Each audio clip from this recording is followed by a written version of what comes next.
ನನ್ನ ಹೆಸರು ಶ್ರೀಪಾದ್ ಜೋಶಿ ಅಂತ್ರಿ. ಹಾ. ಇಲ್ಲಿ ಬ್ರಾಹ್ಮಣ ಗಲ್ಲಿದಾಗ ಇರ್ತೀನಿ ರೀ. ಪಾಟ್ನಗುಡಿ ಬಳಿ ಇರ್ತೀನಿ ನಾನು. ಸತ್ಯನಾರಾಯಣ ಪೂಜೆ ಮಾತು ಸರ್ ಇದ್ರಾಗ 5 ಅಧ್ಯಾಯ ಸರ್. ಇದ್ರಾಗ 5 ಅಧ್ಯಾಯದಾಗ ಏನಪ್ಪಾ ಅಂತಂದ್ರೆ ಒಂದೊಂದು ಅಧ್ಯಾಯದಾಗ ಒಂದೊಂದು ಅದ. ಒಂದೇನಪ್ಪಾ ಅಂತ ದೇವರಿಗೆ ಹರಕೆ ಹೊತ್ತು ದೇವ್ರ ಸತ್ಯನಾರಾಯಣ ಪೂಜೆ ಮಾಡ್ಲಾರ್ದಂಗ ಒಂದು ಅವನಿಗೆ ಇದು ಆಗ್ತದ, ಕೆಡಕ್ ಆಗ್ತದ. ಮತ್ತು ಪೂಜೆ ಮಾಡ್ತೀವಿ ಅಂತ ಹೇಳಿ ಸುಳ್ಳು ಹೇಳ್ತಾರ, ಪ್ರಸಾದವನ್ನು ತ್ಯಾಗ ಮಾಡ್ತಾರ. ಇವೆಲ್ಲ 5 ಅಧ್ಯಾಯದ ಒಂದೊಂದು ಕತಿ ಬಂದು ಸರ್ ಅವನು. ಅಂದ್ರೆ ಈ ಪೂಜೆ ಮಾಡೋದ್ರಲ್ಲಿಂತ ಏನ್ ಲಾಭ ನಷ್ಟ ಆದಲ್ಲಿ ಸರ್ ಕತಿದಾಗ ಈಗ ಅದ. ಈಗ ಏನಪ್ಪಾ ಅಂತಂದ್ರ ಒಬ್ಬವನಿಗೆ ಒಂದು ಅಧ್ಯಾಯ ಬರ್ತದೆ ಸರ್. ಅವನಿಗೆ ಮಕ್ಕಳೇ ಇದ್ದಿಲ್ಲ, ದೊಡ್ಡ ಶ್ರೀಮಂತ. ಹಿಂಗೆ ಮಾಡಿದ್ರೆ ಒಬ್ಬ ಮಾಡ್ಲಿದ್ದ ನೀವ್ ಏನ್ ಮಾಡ್ಲಿಕ್ಕೆ ಮಾಡಿದ್ರೆ ಫಲ ಏನದ ಅಲ್ಲ ಅದ. ಅವ್ನು ನೋಡಪ್ಪ ನನಗಾರ ನಾ ಬಡವಿದ್ದೆ, ನನ್ನ ಮಕ್ಕಳಿದ್ದಿಲ್ಲ, ಈ ಕತಿ ಮಾಡ್ಸಿನಿ, ಮಕ್ಕಳದು ಇಷ್ಟು ನನಗೇನಪ್ಪಾ ಅಂತಂದ್ರ ಆಸ್ತಿ ಅಂತಸ್ತು ವಿಡಿಯರ್ ಎಲ್ಲ ಬಂತಂತ ಹೇಳಿದ.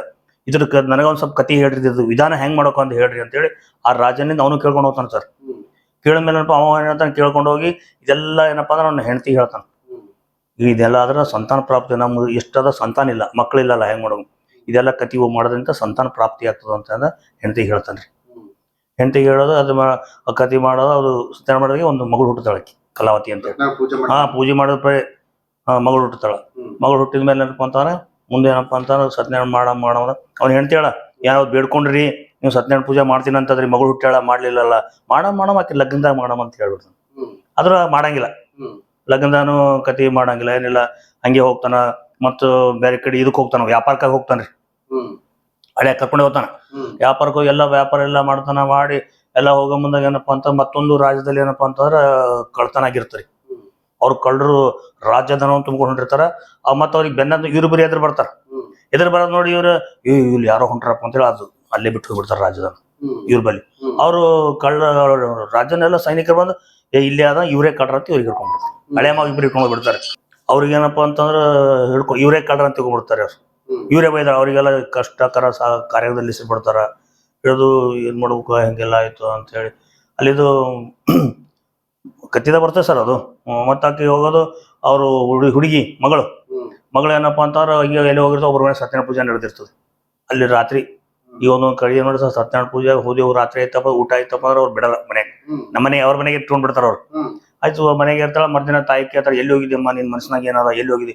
ಇಲ್ಲಮ್ಮ ಒಬ್ಬರು ಬ್ರಾಹ್ಮಣ ಹೋಗಿದ್ರೆ ಅಂತ ಒಂದು ಸತ್ಯನಾರಾಯಣ ಪೂಜೆ ಮಾಡ್ತಿದ್ರು, ಅಲ್ಲೇ ನಾ ಕತಿ ಕೇಳಕ್ ಹೋಗ್ತಿದ್ದೆ ಅಂತ ಅನ್ನೋದು. ಆಯ್ತಮ್ಮ ಚಲೋ ಆಯ್ತು, ನಾವು ಸತ್ಯನಾರಾಯಣ ಪೂಜೆ ಮಾಡಮು, ಮತ್ತು ನಮ್ಮ ಹಳೆಯ ಗಂಡು ಸುರಕ್ಷಿತ ಮನೆಗೆ ಬರ್ಲತ್ತೆ ದೇವ್ರಿಗೆ ಪ್ರಾರ್ಥನೆ ಮಾಡ್ತಾರೆ. ಮಾಡೋದು ಸತ್ಯನಾರಾಯಣ ದೇವರು ಸಂತುಷ್ಟಾಗಿ ಆದ್ಮೇಲೆ ಏನಪ್ಪಾ ಅಂತಂದ್ರ ರಾಜ್ಯನ ಕನಸಿನಲ್ಲಿ ಹೋಗ್ತಾನೆ. ನೀ ಏನವ್ರಿಗೆ ಇಬ್ಬರಿಗೆ ಹಿಡಿದಿಲ್ಲ, ಅವ್ರಿಗೆ ಕಾರ್ಯಗ್ರಹದಲ್ಲಿ ಸೇರಿ ಅವ್ರಿಗೆ ಏನಪ್ಪಾ ಅಂತಂದ್ರೆ ಬೆಳಗಾರ ಬಿಟ್ಟು ಬಿಡ್ಬೇಕು, ಇಲ್ಲಪ್ಪ ನಿಂದು ರಾಜ್ಯ ಧನ ಪುತ್ರ ಸಮೇತ ನೀನ ನಾಶ ಮಾಡ್ತೀನಿ ಅಂತ ಹೇಳ್ಬಿಡ್ತಾನೆ ದೇವರು.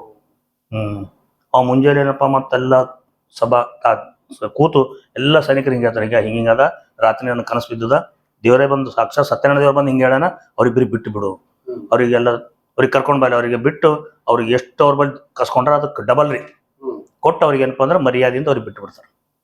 ಈ ಅಧ್ಯಾಯದಾಗ ಸರ್. ಇನ್ನೊಂದು ಅಧ್ಯಾಯದಾಗ ಏನಪ್ಪಾ ಅಂತಂದ್ರ ಹಳೆಯ ಮತ್ತ ಅವರಪ್ಪ ಎಲ್ಲರೂ ಏನಪ್ಪಾ ಅಂತಂದ್ರ ರಾಜ್ಯದನ್ನ ತಗೊಂಡು ಬರ್ತಾರ ನೋಡ್ರಿ. ಬಂದ ಮೇಲೆ ತಾಯಿ ಹೇಳ್ತಾಳ, ಅಮ್ಮ ಹಳೆಯ ನಿನ್ ಗಂಡ ಮತ್ತ ನನ್ನ ಗಂಡ ಅಂದ್ರೆ ನಿಮ್ಮ ಅಪ್ಪ ಎಲ್ಲರೂ ಬಹಳ ಇದರಿಂದ ಹೊಂಟಾರ, ಜಲ್ದಿ ಹೋಗಿ ನಡೆಯೋದು, ಅವ್ರಿಗೆ ಸ್ವಾಗತ ಮಾಡ್ಕೊಂಡ್ ಹೋಗಿ ಅಂತ ಹೇಳಿ ಸತ್ಯನಾರಾಯಣ ಪೂಜೆ ಮಾಡ್ತಿರ್ತಾರ. ಜಲ್ದಿ ಹೋಗಿ ತಾಯಿ ಎಲ್ಲ ಈಗ ಪ್ರಸಾದ ತಗೊಳ್ಳೇ ಹೋಗ್ಬಿಡ್ತಾಳೆ. ಪ್ರಸಾದ ತಗೊಳ್ಳೇ ಹೋಗ್ಬಿಡ್ತಾಳ, ತ್ಯಾಗ ಮಾಡ್ದಂಗೆ ಅದು. ಹೋಗೋದ್ರಾಗ ಅಲ್ಲಿ ಹಡಗದಾಗೆಲ್ಲ ಹಳೆ ಎಲ್ಲ ಮಾವ ಬಿಡ್ತಾರ, ಈಗ ಹೋದ್ರ ಹಳೆನೇ ಇದಾಗೈತಿ. ಹಡಗದಾಗೆ ಮುಳುಗಿ ಹೋಗ್ಬಿಟ್ಟಿರ್ತಾನ. ಅರೆ ಇಷ್ಟೊತ್ತನ ಇದ್ದನ ಹಳೆ ನಾವು ಕಣ್ಣಾರೆ ನೋಡಿವಿ, ಹೆಂಗ್ ಎಲ್ಲರೂ ಭಯಭ್ರಾಂತ ಆಗಿಬಿಡ್ತಾರ. ಇದೇನಪ್ಪ ಇದೆಲ್ಲ, ಇದು ಸತ್ಯನಾರಾಯಣದ ಮಹತ್ವ ಯಾರಿಗೆ ತಾನೇ ಶಕ್ಯ ಅದು, ಯಾರಿಗೆ ತಿಳಿತದ ಅಂತ ಹೇಳಿ ಎಲ್ಲ ಹೇಳ್ತಾರ. ಅವ್ ಮತ್ತೆ ಅಕ್ಕಿ ಹೇಳ್ತಾಳೆ, ಅಕ್ಕಿ ಏನ್ ಮಾಡ್ದ ಆಯ್ತು ಇನ್ನೇನ್ ಮಾಡ್ಲಿ, ಅವ್ನ ಪಾದಕಿ ತೊಗೊಂಡು ನಾನೇ ಸಾಗಮನ ಮಾಡ್ತೇನೆ ಅಂತ ಬಿಡ್ತಾಳ ಮಗಳು.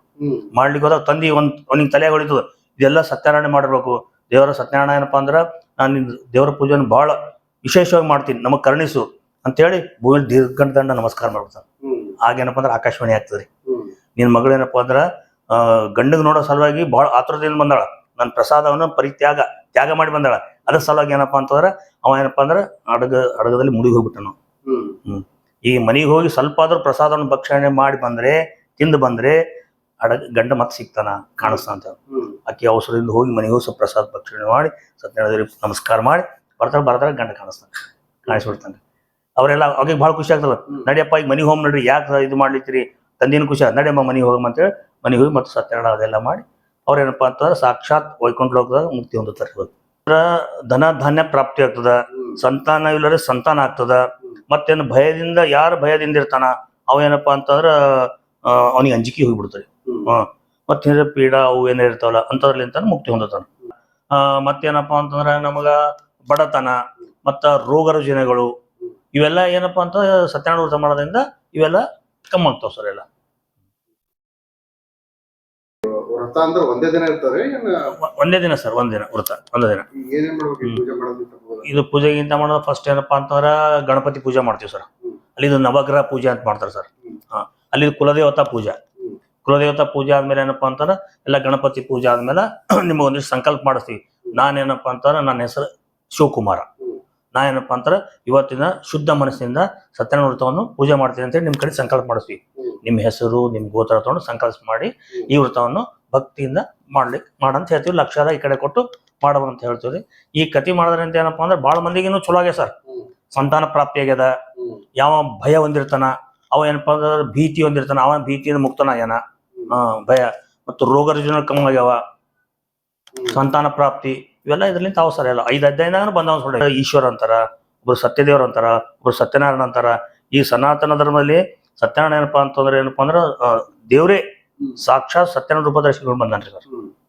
ಇದು 5 ಅಧ್ಯಾಯ ಓದಿ ಸತ್ಯನಾರಾಯಣ ಮಾಡಿದವಪ್ಪ ಅಂತಂದ್ರೆ ನಿಮ್ಗೆ ಏನ್ ಅಂದ್ಕೊಂಡ್ ಕೆಲಸ ಆಗ್ತಾವ. ಈ ಲಕ್ಷ್ಮೀ ದೇವಿಗೆ ಸತ್ಯನಾರಾಯಣ ವ್ರತಕ್ಕೆ ಏನು ಸಂಬಂಧ?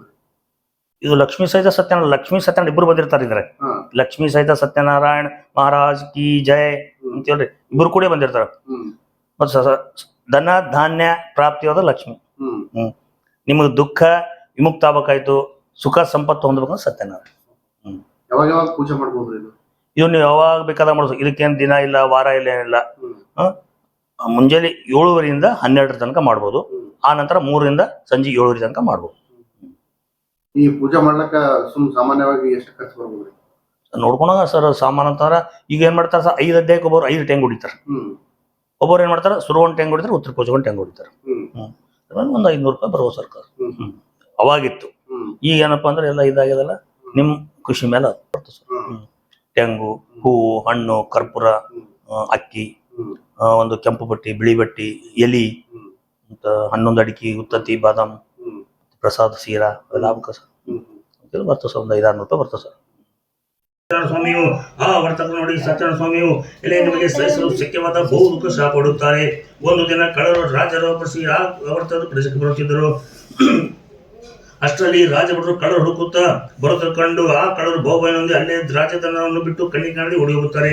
ಆಗ ರಾಜರು ಈ ವರ್ತಕರ ಬಳಿ ಬಂದು ಅಲ್ಲಿ ರಾಜಧನ ಇವರೇ ಕಳ್ಳರು ತಿಳಿದು ಅವರನ್ನು ಹಗ್ಗಗಳನ್ನು ಕಟ್ಟಿಕೊಂಡು ಕಳ್ಳರು ಸಿಕ್ಕರೆಂಬ ಸಂತೋಷದಿಂದ ಅವರು ಹೇಳಿಕೊಂಡು ಹೋಗುತ್ತಾರೆ. ಅಲ್ಲದೆ ಇವರಿಗೆ ಕಷ್ಟಕರ ಕಾರ್ಯದಲ್ಲಿ ಇಷ್ಟಪಡುತ್ತಾರೆ. ಈ ಸತ್ಯನಾರಾಯಣ ಸ್ವಾಮಿಯಿಂದ ಇವರ ಮಾತು ಯಾರಿಗೆ ಕೇಳುತ್ತಿಲ್ಲ. ಚಂದ್ರಕೇತಂಬಾರಾದ ಇವರಿಂದ ಸಂಪತ್ತೆಲ್ಲ ಗ್ರಹಿಸಲ್ಪಟ್ಟಿತು. ಸ್ವಾಮಿಯ ಶಾಪದಿಂದ ಮನೆಯಲ್ಲಿ ಹೆಂಗಸರಿಗೆ ಬಹುಸಂಟಾಯಿತು. ಆಹಾರಕ್ಕಾಗಿ ಮನೆ ಮೇಲೆ ಸುತ್ತುತ್ತಿದ್ದರು. ಒಂದೊಂದು ದಿವಸ ಕಲವತಿ ಮಕ್ಕಳಿಗೆ ಒಬ್ಬ ಬ್ರಾಹ್ಮಣವನದಲ್ಲಿ ಶ್ರೀ ಸತ್ಯವನ್ನು ಮಾಡುತ್ತಿದ್ದರು. ಅದನ್ನು ಕಂಡು ಪೂಜಾರಿಗೆ ಅಲ್ಲಿಯೇ ಕುಳಿತುಕೊಂಡು ಸ್ವಾಮಿಗೆ ಹರಸಿಕೊಂಡು ಪ್ರಸಾದವನ್ನು ಭಕ್ಷಿಸಿ ರಾತ್ರಿಯನ್ನು ಕಳೆದು ತನ್ನ ಮನೆಯಲ್ಲಿ ಸೇರುತ್ತಾಳೆ. ತಾಯಿ ಕಲವತಿಗೊಂಡು ಅತಿ ಸ್ನೇಹಿತಂಬಳೆ, ರಾತ್ರಿ ಎಲ್ಲಿದ್ದಮ್ಮ, ನಿನ್ನ ಮನಸ್ಸಿನಲ್ಲಿ ಏನೆಂದು ಕೇಳುತ್ತಾಳೆ. ಕಲವತಿ ತಾಯಿ ಕಂಡು ಹೇಳುತ್ತಾಳೆ, ತಾಯಿ ಒಬ್ಬ ಬ್ರಾಹ್ಮಣ ಇಷ್ಟಾದರೂ ಶ್ರೀ ಸತ್ಯನಾಥವನ್ನು ಮಾಡುತ್ತಿರುವುದನ್ನು ನೋಡುತ್ತಿದ್ದೆ ಎಂದು ಹೇಳುತ್ತಾಳೆ. ಮಗಳ ಮಾತನಾಡಿ ಆ ವ್ರತವನ್ನು ಮಾಡಲು ತಾನು ಯತ್ನಿಸಿ ಬಹು ಸಂತೋಷ ಇಷ್ಟ ಮಿತ್ರ ಬಂಧುಗಳು ವರ್ತಕರ ಭಾರ್ಯಾದ ಲೀಲಾವತಿಯು ಶ್ರೀ ಸತ್ಯವ್ರತವನ್ನು ಮಾಡಿ, ಸ್ವಾಮಿ ನನ್ನ ಪತ್ನಿಯೊಳಗೆ ಜಾಗ್ರತೆಗೆ ಬರುವಂತ ಅನುಗ್ರಹಿಸು, ನನ್ನ ಪತಿ ಮತ್ತು ಹಳೆಯ ಅಪರಾಧ ಕ್ಷಮಿಸು ಎಂದು ದೇವರಲ್ಲಿ ಬೇಡಿಕೊಳ್ಳುತ್ತಾಳೆ.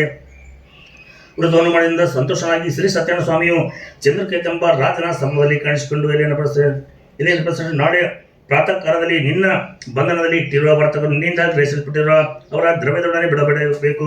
ಇಲ್ಲದೆ ರಾಜ್ಯದನ ಪುತ್ರ ಸಮೇತವಾಗಿ ನಾಶ ಮಾಡುತ್ತೇನೆ ಎಂದು ಹೇಳ್ತಾನೆ.